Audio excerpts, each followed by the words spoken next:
La giustizia sì. Si aspettate giustizia per Lorenzo? Mio figlio non torna più! Va bene, dopo ci sentiamo.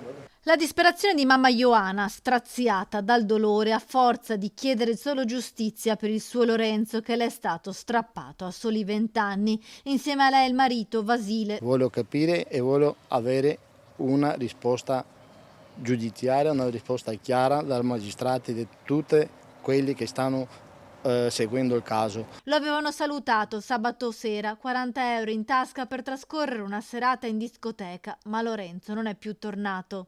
Puoi andare in discoteca, Troppo giovane. portarlo a casa su una bara. Lo zio Viorella e il papà Vasile non si danno pace. Lorenzo è stato ucciso brutalmente con 5 coltellate. I ragazzi nordafricani con cui c'era stata la lite in discoteca per futili motivi hanno aspettato che il gruppo di Lorenzo uscisse dal locale per aggredirli. Loro sono stati là a seguirli dietro il muro, a aspettarli fuori.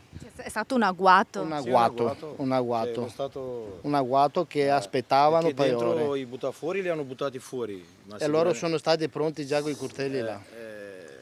E hanno preso 4 persone a pieno. Il papà si rivolge agli assassini del figlio. A loro gli dicono, anche ai suoi genitori, anche a loro come i figli, non prendere un'arma bianca che dopo, come ho sentito, aveva una lama più da 20 centimetri. Ora si attende nulla osta per la restituzione della salma per poter celebrare i funerali a Loreggia. Dolore. Ci aspettiamo la giustizia. Adesso è l'unica roba che ti resta. È l'unica roba che ci resta. Sicuramente pochi anni starà dentro. Pochi. Lorenzo era un ragazzo sorridente, dopo gli studi aveva lavorato con il papà, da qualche mese era fermo per un problema alla schiena, ma aiutava in casa e aveva ancora tanti sogni da realizzare. La comunità di Trebaselega è scossa da questa tragedia, ha detto il sindaco Antonella Zoggia. L'amministrazione comunale ha fatto visita alla famiglia Cristea, ha spiegato la vice sindaco Pizzolo. Lorenzo era giovane, pieno di vita, con tanti sogni come tutti i ragazzi della sua età.